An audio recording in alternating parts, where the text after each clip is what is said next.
आज मुंबई में आयोजित पश्चिमी क्षेत्र सम्मेलन में माननीय नागरिक उड्डयन मंत्री श्री राम मोहन नायडू, मुख्यमंत्री श्री देवेंद्र फडणवीस और श्री मुरलीधर मोहाल ने मिलकर शिरकत की। आज के इस western region civil aviation ministers conference में मंच पर उपस्थित हमारे भारत सरकार के बहुत ही young and dynamic civil aviation minister मेरे मित्र श्री के राम मोहन नायडू जी, उनके साथी और वैसे ही यंग एंड हैंडसम ऐसे हमारे केंद्रीय राज्य मंत्री मुरलीधर मोहोल जी, हमारे मध्य प्रदेश के परिवहन मंत्री श्री उदय प्रताप सिंह जी, मेरे मित्र गोवा के पर्यटन मंत्री रोहन खौटे जी, गुजरात के नागरिक विमानन मंत्री बलवंत सिंह राजपूत जी, हमारे नागरिक उड्डयन मंत्रालय के सचिव श्री समीर कुमार सिन्हा जी, यहाँ पर उपस्थित सभी महानुभाव, भारत सरकार के और भिन्न भिन्न राज्यों के सभी वरिष्ठ अधिकारी और एविएशन बिजनेस से जुड़े हुए सभी सम्मानित बहनों और भाइयों, मैं सबसे पहले राम मोहन नायडू जी का बहुत बहुत आभार व्यक्त करता हूं कि उन्होंने ये रीजनल कॉन्फ्रेंस आयोजित करने का एक विचार किया और उसके लिए महाराष्ट्र को, मुंबई को उन्होंने चुना। तो महाराष्ट्र की सरकार की ओर से मंच पर उपस्थित सभी मंत्रीगणों का, सभी अधिकारियों का और सामने बैठे हुए सभी डेलीगेट्स का मैं बहुत बहुत स्वागत करता हूं, अभिनंदन करता हूं। जैसा कि आप सभी लोग जानते हैं कि जो व्यक्ति अंत में भाषण करता है उसको एडवांटेज भी होता है और डिसएडवांटेज भी होता है। डिसएडवांटेज तो ये होता है कि जो बोलना है वो सबने बोल दिया होता है, बचा हुआ कुछ होता नहीं है। लेकिन एडवांटेज ये होता है कि आप बिना पढ़े भी आ जाओ तो जो नायडू जी ने इंग्लिश में बोला है वो मैं हिंदी में बोल दूं, तब भी काम चल जाता है। किंतु मुझे इस बात का बहुत हर्ष है कि हमारे देश के प्रधानमंत्री श्री नरेंद्र मोदी जी ने सही मायनों में एविएशन सेक्टर का डेमोक्रेटाइजेशन किया और आज जिस एविएशन सेक्टर की ओर हम लोग a sector for handful few, a sector only for elite, इस प्रकार से देखते थे, आज वो सेक्टर हमारे देश के सभी वर्गों के लिए उनके जीवन का एक अंग बन चुका है। एक समय था कि लोग रेलवे स्टेशन, बस स्टेशन की मांग करते थे, एयरपोर्ट हो जाए तो लोगों को अच्छा लगता था। लेकिन आज हमारी एस्पिरेशनल पॉपुलेशन हर शहर में एयरपोर्ट की मांग करती है और अब एयरपोर्ट ये केवल एक ट्रांसपोर्टेशन का साधन नहीं है। तो जिस प्रकार से हम लोग ग्लोबल सप्लाई चेन का पार्ट हो रहे हैं, जिस प्रकार से दुनिया की मैन्युफैक्चरिंग हमारे पास आ रही है, जिस प्रकार से सर्विसेज के हब के रूप में भारत आज दुनिया के सामने तैयार हो रहा है, दुनिया की सबसे गति से विकसित होने वाली अर्थव्यवस्था, दुनिया की चौथी सबसे बड़ी अर्थव्यवस्था, इन सब चीजों के लिए सबसे आवश्यक बात अगर कोई है तो वो है रोबस्ट एविएशन इकोसिस्टम। और मैं ऐसा मानता हूं कि पिछले 10-11 सालों में ये जो रोबस्टनेस है ये हमारे एविएशन इंडस्ट्री में हमको देखने को मिलता है। आज इंफ्रास्ट्रक्चर का विचार करें तो देश में कई नए हवाई अड्डे बने हैं। पुराने हवाई अड्डों का एक प्रकार से अपग्रेडेशन हुआ है। ग्रीनफील्ड और ब्राउनफील्ड ऐसे दोनों प्रकार से हम लोगों ने इंफ्रास्ट्रक्चर को तैयार करने का काम किया है और साथ में कंप्लीट इकोसिस्टम तैयार करने के लिए जिस प्रकार से ह्यूमन रिसोर्स चाहिए उस ह्यूमन रिसोर्स को तैयार करने के लिए कई प्रकार की पहल की गई है और साथ साथ इसके मेंटेनेंस की दृष्टि से चाहे वो एमआरओज हो या अलग अलग प्रकार की व्यवस्थाएं हो उसमें भी बहुत बड़े पैमाने पर पहल हुई है। और मैं ऐसा मानता हूं कि अगले 2 सालों में जब हम 5 ट्रिलियन का मार्क पार करेंगे और उसके बाद दुनिया की तीसरी सबसे बड़ी अर्थव्यवस्था बनेंगे तो इस सारी हमारी यात्रा में एविएशन सेक्टर एक बहुत बड़ी जिम्मेदारी का निर्वाह करने वाला है। और ऐसे समय मैं राम मोहन जी आपको इसलिए ज़्यादा बधाई देना चाहता हूं कि कई वर्षों तक हमारा नज़रिया ये था कि एविएशन बिजनेस ये केवल सेंट्रल गवर्नमेंट की जिम्मेदारी है। इसके निर्णय भी वो ले, इसकी सारी जिम्मेदारी भी वो ले। स्टेट्स में हम लोग कोई ना कोई मंत्रालय के तहत, मोस्टली ट्रांसपोर्ट मिनिस्ट्री के तहत एविएशन को रखते थे, लेकिन जितना एम्फसिस दिया जाना चाहिए उतना एम्फसिस नहीं दिया जाता था। पर अब धीरे धीरे ये नज़रिया बदला है। अब स्टेट्स को ये ध्यान में आया है कि ये कोई केंद्र सरकार ने हमारे लिए करना, यहाँ तक अगर हम इसका विचार करेंगे तो कहीं ना कहीं विकास की इस रेस में हम लोग पीछे रह जाएंगे। इसलिए अब स्टेट्स ने भी एविएशन के सेक्टर में अपनी पहल शुरू की है। मैं जब यहाँ पर मुख्यमंत्री के तौर पर उपस्थित हूँ उसी समय मेरा एक और रोल है, I am also chairman of Maharashtra airport development company, जो महाराष्ट्र में अलग अलग प्रकार के एयरपोर्ट्स तैयार कर रही है। और मैं ऐसा मानता हूं कि आज महाराष्ट्र के 24 डिस्ट्रिक्ट्स ऐसे 36 में से कि जहां पर या तो एयरपोर्ट है या एयर स्ट्रिप है, और हम धीरे धीरे इसको 30 तक ले जाएंगे। और जो हमारी एयर स्ट्रिप्स है उसको हम अपग्रेड करने की कोशिश कर रहे हैं। जहां पर नाइट लैंडिंग नहीं है वहां नाइट लैंडिंग की फैसिलिटी करना हम चाह रहे हैं, क्योंकि ये हमारे ध्यान में आया है कि एक एयरपोर्ट ये जिस प्रकार से निवेशकों को आकर्षित करता है। अब हम लोगों ने तय किया है कि हमारा बिल्कुल जो निग्लेक्टेड डिस्ट्रिक्ट था गढ़चिरौली, जो गढ़चिरौली डिस्ट्रिक्ट जिसको एक प्रकार से माओइज्म के कारण वो नक्सल इन्फेस्टेड डिस्ट्रिक्ट के रूप में देखा जाता था, पिछले 7-8-10 सालों में हम लोगों ने वहाँ पर एक बहुत बड़ी इकोसिस्टम स्टील की खड़े करने का प्रयास किया है। करीब करीब 1.5 लाख करोड़ का निवेश वहाँ पर हो रहा है।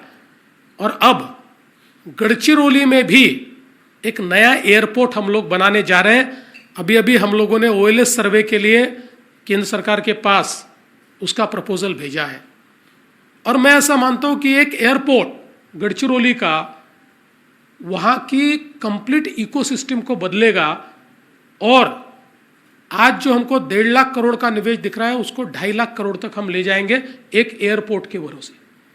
इसलिए ये जो एक एविएशन की ताकत है, आपने जो बात कही कि जिस समय आदरणीय प्रधानमंत्री जी ने वाढ़वण में देश का सबसे बड़ा पोर्ट तैयार करने के लिए परमिशन दी और उसका भूमि पूजन किया, जो दुनिया के पहले 10 पोर्ट में होने वाला है, भारत को एक नई मैरीटाइम पावर बनाने वाला है।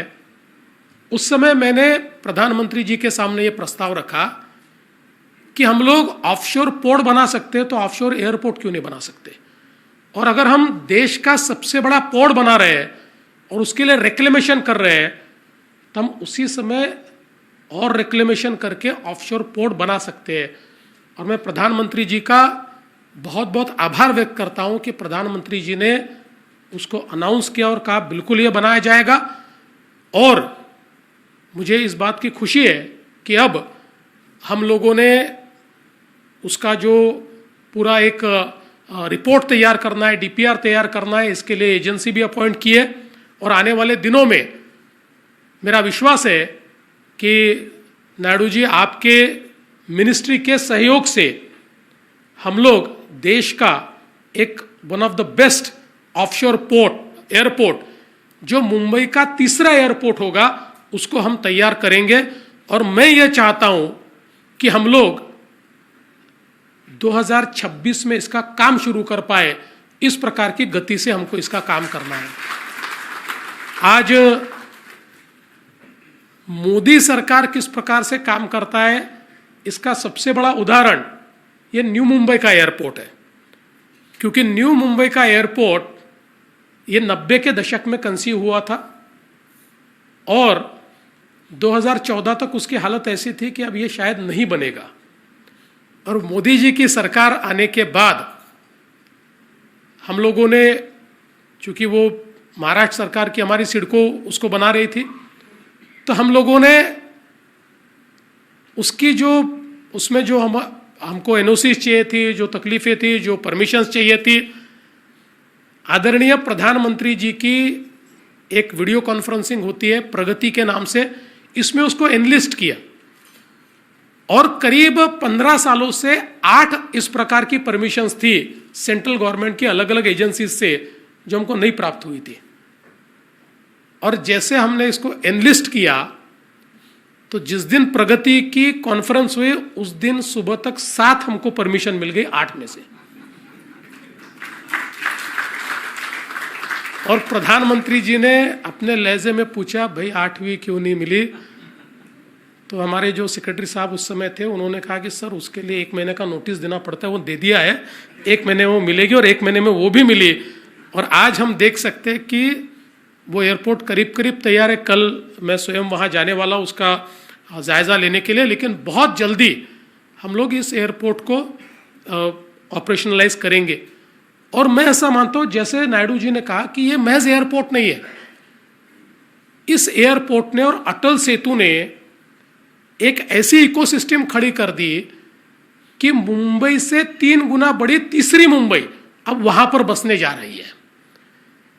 हमारा इरादा है कि हम लोग महाराष्ट्र को 2030 तक $1 ट्रिलियन इकोनॉमी बनाएंगे, लेकिन नीति आयोग के साथ हमारा प्रयास है कि ये तीसरी मुंबई और वाढ़वण पोर्ट के पास चौथी मुंबई, ये मिलाकर अकेला जो हमारा एमएमआर रीजन है, ये रीजन ही $1.5 ट्रिलियन की इकोनॉमी बनेगा।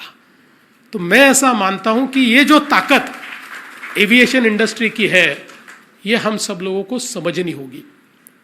आज शिरडी का एयरपोर्ट है, अभी उसको हम लोग और अच्छा टर्मिनल वहाँ पर तैयार करें, उसका कैपेसिटी एनहांसमेंट कर रहे हैं। नागपुर एयरपोर्ट में ब्राउनफील्ड एयरपोर्ट हम लोग अच्छे तरीके से तैयार कर रहे हैं। पूना में, क्योंकि मैं ऐसा मानता हूँ कि पूना के एयरपोर्ट की आज जितनी कैपेसिटी है उतनी ही डिमांड और पूना में आज है, लेकिन एयरपोर्ट के बॉटलनेक के कारण हम सर्व नहीं कर पा रहे। मैं तो ऐसा मानता हूं कि पूना के जीडीपी को आज एयरपोर्ट का बॉटलनेक है, क्योंकि अब उस एयरपोर्ट की क्षमता समाप्त हुई है। मैं तो आपका अभिनंदन करूंगा, आपका और हमारे राज्य मंत्री का, आपने पूना के एयरपोर्ट को बहुत सुंदर बनाया।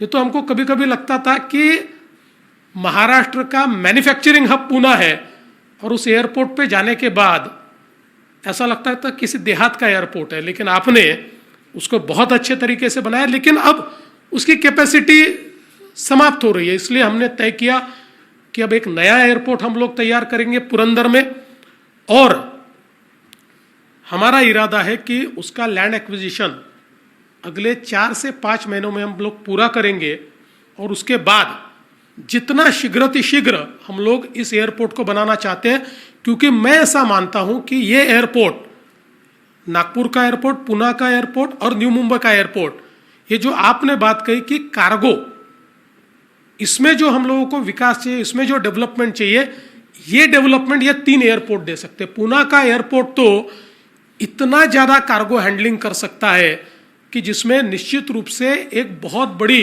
हमारी अर्थव्यवस्था को एक इकोसिस्टम कार्गो की ये पुणे का एयरपोर्ट दे सकता है। इसलिए सिविल एविएशन के सेक्टर में मैं ऐसा मानता हूं कि आप लोगों के साथ मिलकर हम लोगों को बहुत तेजी से काम करना है, और उसी दृष्टि से इस प्रकार के रीजनल कॉन्फ्रेंसेस ये केंद्र सरकार और राज्य सरकारों में और तेजी के साथ, गति के साथ काम कैसे हो, इसके लिए मुझे ऐसा लगता है इसका बहुत फायदा है।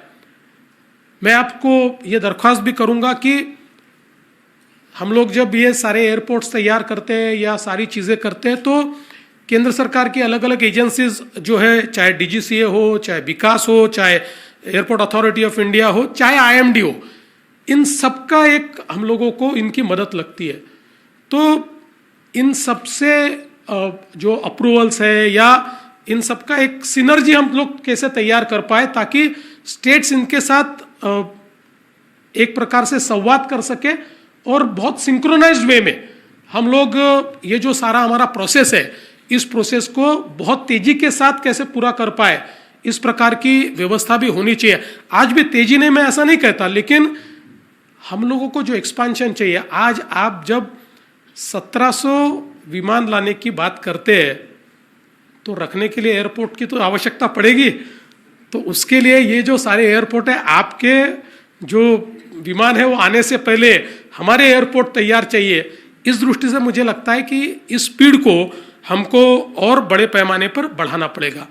एक और छोटी सी बात मैं आपके सामने रखना चाहता हूं कि जो हमारे आरसीएस एयरपोर्ट्स है, इनके ऊपर जो कुछ गाइडलाइंस है, केंद्र सरकार ने क्या करना है और राज्य सरकार ने क्या करना है, in terms of security, in terms of fire services, in terms of staffing, इसमें आपने कुछ चीजें तो कही है, लेकिन इसमें दोनों का रोल जो है वो बहुत स्पेसिफाइड रोल नहीं है।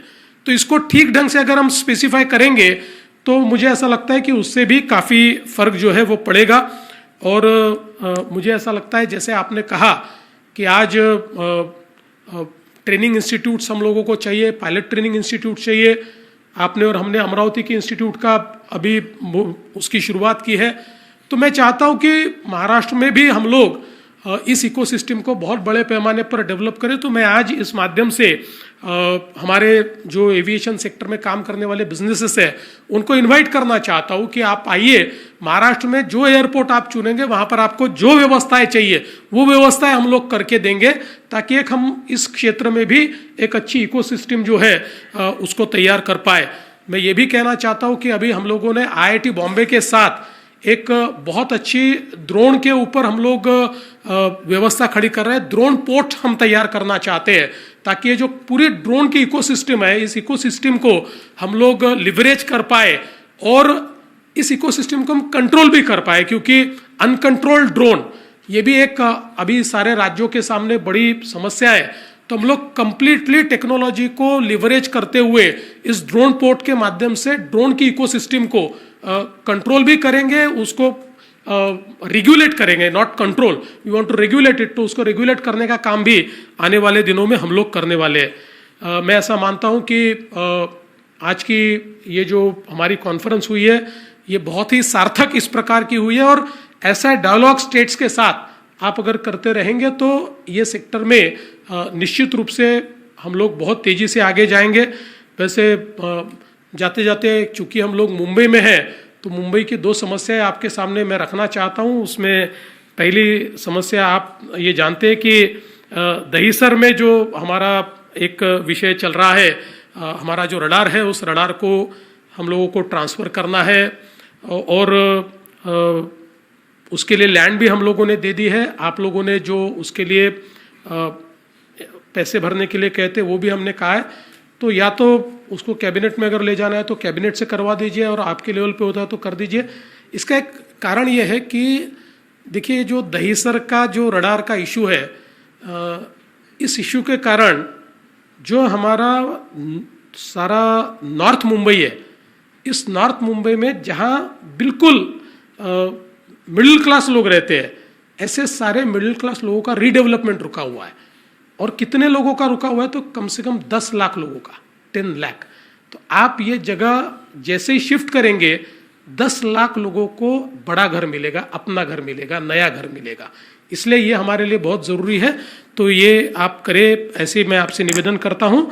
और दूसरा एक हमारा विषय और है कि जिसमें कुछ हमारे डीएन नगर के ट्रांसमिशन टावर्स है वो शिफ्ट करने, वो भी इसी प्रकार का प्रॉब्लम है।